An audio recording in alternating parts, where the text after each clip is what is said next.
So, what you're looking at is about 3.5, 4 pounds of bees. They've been hanging there since the 10th of August. Today is day 11 that they've been hanging on that tree limb. And in the last, 5 days, they've averaged 2, maybe 3 storms a day. Heavy buckets of rain, heavy winds, but still, they are determined to stay on that limb. I want to talk a little bit about this swarm, how they came to be, and what I found underneath that tree limb. Open air hive in Ohio. Also got a couple other things I'd like to talk about today. Like, did you know this is my 400th video? My goodness, 400 videos. Say it with me, folks. 400 videos. Woo! That makes me tired. I can't believe it, folks. 400 videos. I'm actually really, really close to breaking 50,000 subscribers at the same time. Wow. I think I owe it all to you, folks. Thank you. Thanks for returning, watching my videos, subscribing, liking, sharing. I really, really appreciate it, folks. It means a lot to know that the content I'm creating is good enough to return and watch again. And for my Patreons, boy, I sure appreciate you. I can't say enough about how your support has made it a lot easier for me to push other tasks to the side and come out here and make videos and get them uploaded and then go do my other chores. And it's all because of you guys supporting the content, and yeah, I greatly appreciate it, folks. Let's talk about this swarm a little bit, and I got a couple things I want to propose to you, and I need your vote. Okay, so this 3-tiered nuke that you see here is where the swarm originated, and in a 3-week period they have swarmed twice. I'm gonna real quickly go over the timeline on the swarm or the swarms and give a rundown on what took place. I'm not gonna make it too long because I know a lot of you have been following this story since it started. Okay, so on July 27th, my daughter sent me a text in the house saying, "Dad, I think your hive's swarming." And I come out here and sure enough, thousands of bees pouring out of the colony, and they did swarm. They actually went in this pine tree right here that you can see. And I used a piece of parachute cord with a weight on the end, threw it up over the tree limb, and was able to shake them out and capture them. And the captured colony is right down there. You can see the 2-tiered box, the gray one on top, and then the wood-coated one on the bottom, the Hoover hive. And they were captured on the 29th. On August 3rd, I inspected that colony, looking, I figured the box would be full of bees, but when I opened it up, there was only 3 frames of bees. So at the time, my thought was that the majority of the bees from the swarm had returned back to this colony. And on the same day, August 3rd, I inspected this colony. Every single box was packed full of bees. So that reassured me that my assumption of the bees returning must be right. On August 10th, they swarmed again. This time, instead of picking this tree or any other tree in the bee yard, they picked the one that's right directly in line with my high power line going to my house. And for that reason, I'm not able to use the same trick that I did in this tree to get them out, where I threw a piece of parachute cord up over the limb and pull on the limb to shake them out. My concern, if I threw a piece of parachute cord up there with a weight now, is that there's a chance it could get wrapped on the power wire, and I don't want that. So, today, August 21st, day 11, they've been hanging in this tree over here. And let's see, about 6-7 days ago. Look at him up there. About 6 or 7 days ago, I found a piece of comb directly below the swarm, right back here on the ground. I was actually mowing and seen that bright white piece of comb laying there, and I picked it up. In that comb, there was nectar. They were starting to store a little bit of pollen, and still hanging in the tree. So I know a lot of you are wondering, what's your plans for this colony? They're surely not going to make winter in Ohio hanging on a pine tree limb. Well, I'm going to tell you my plans. I don't have any. Sure, I've had the suggestion of taking a shotgun and shooting the tree limb out, which would surely drop the swarm. But at the same time, I know from pulling on the parachute cord when they went in the last tree that as soon as the swarm or all the bees would drop to the ground, they would fly right back up. So my thoughts are, shoot it with a shotgun.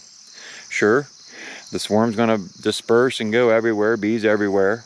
But I really look for them to do the rubber band effect, where they fall and go right back up.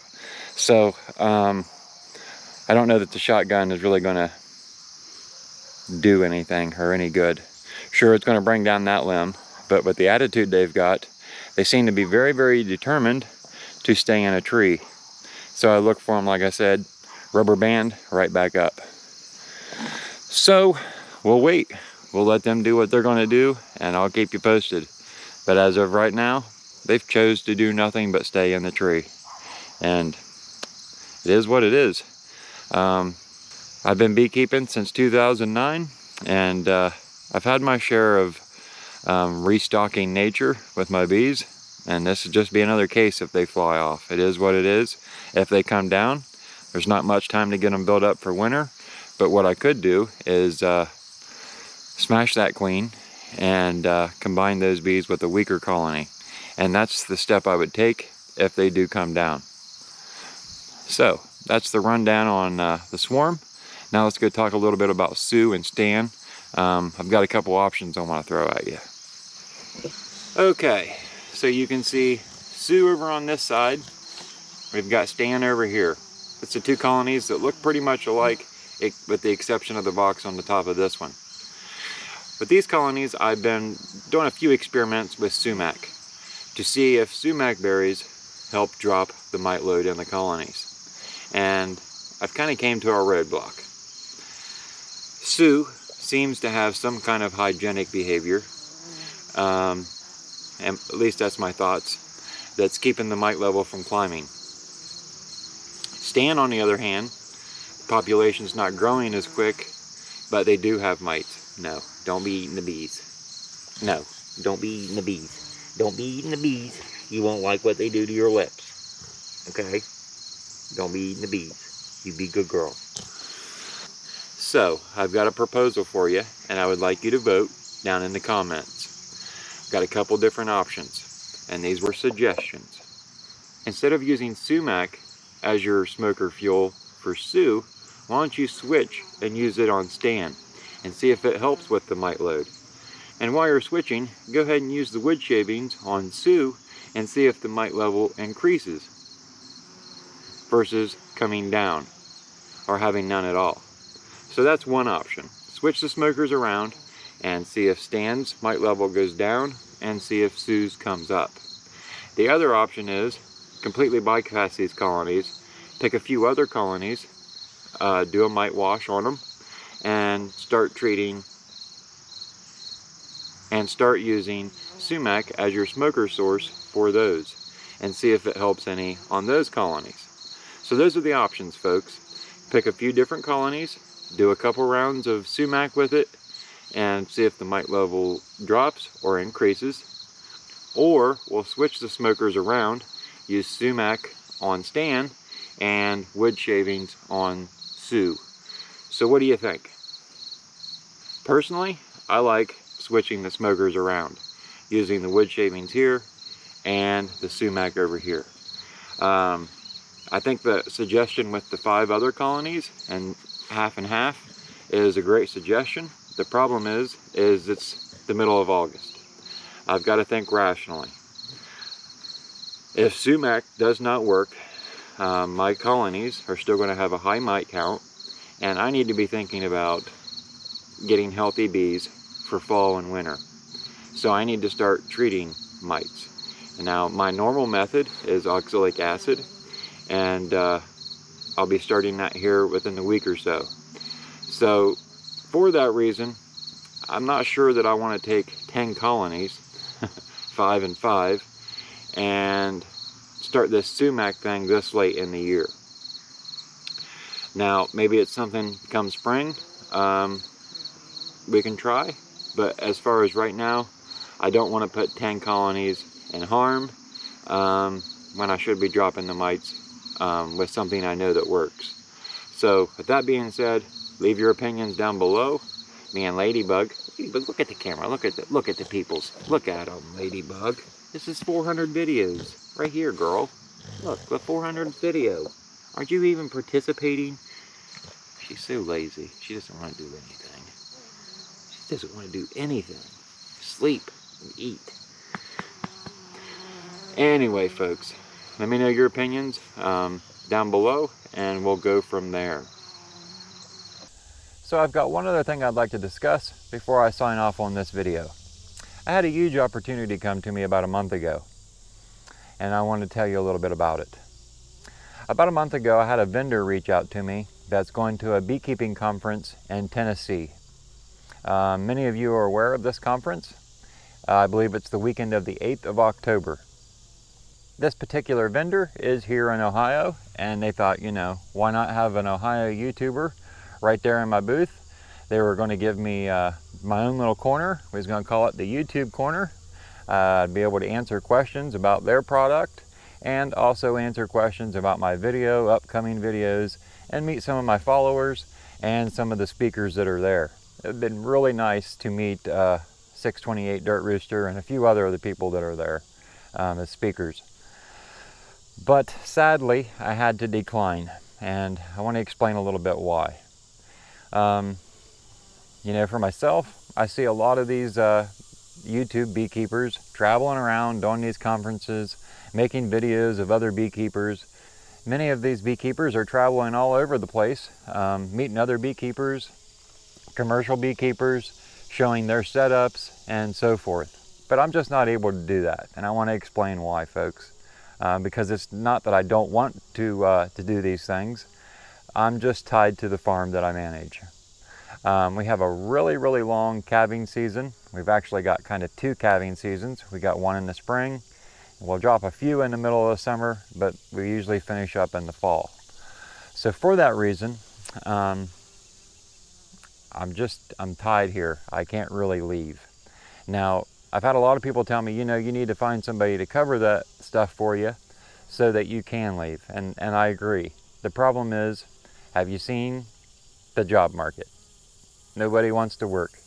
And those that do work, well, are they really into it? Because these cattle are very important to me. I can't necessarily say, here, Joe, here's what you need to do. I'll be back in 3 days, 4 days. And feel confident while I'm in Tennessee that things are getting done properly. See, here's one of the problems. When a cow drops a calf, you've got about 2 days to catch it and get a tag in its ear before it gets too quick to catch.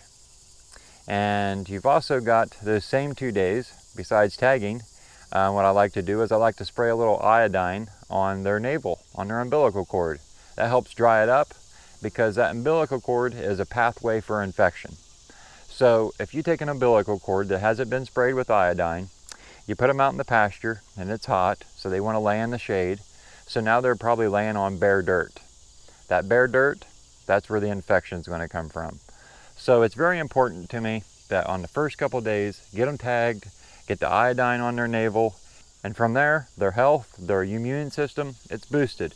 And they'll do great after that. But it's in first couple days. And, you know, I can't say for sure that on that weekend I will have cattle calve. but I just can't leave, folks.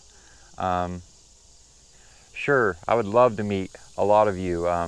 Some of you I've been seeing in my comments for many, many years, and we've kind of bonded a little bit over the years.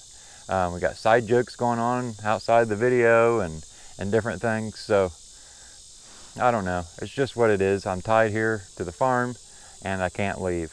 So, you know, for that reason, I have to make up my own content from right here. So that's just the way it is, folks. And, you know, like I said, I really wish I could meet you, but I'm tied here. So I just wanted to share that with you, and I want to give a huge thank you to Hoover Hives for the invitation. It means a lot. It really does. So with that being said, I'm going to go ahead and sign off. Go ahead and leave your thoughts below on the Sumac treatment. Do I switch Stan and Sue as far as the smoker fuels, or do I pick 5 other or 10 other colonies? What do you think? If you enjoyed this video, thumbs up it. If you haven't subscribed, please do so, and make sure you click on that little bell so you can see Ladybug when she releases new videos. Thanks for watching. You know, one of my subscribers keeps telling me Ladybug's the brain of the operation. I didn't really figure the secret would get out that quick. Damn. Thanks, folks.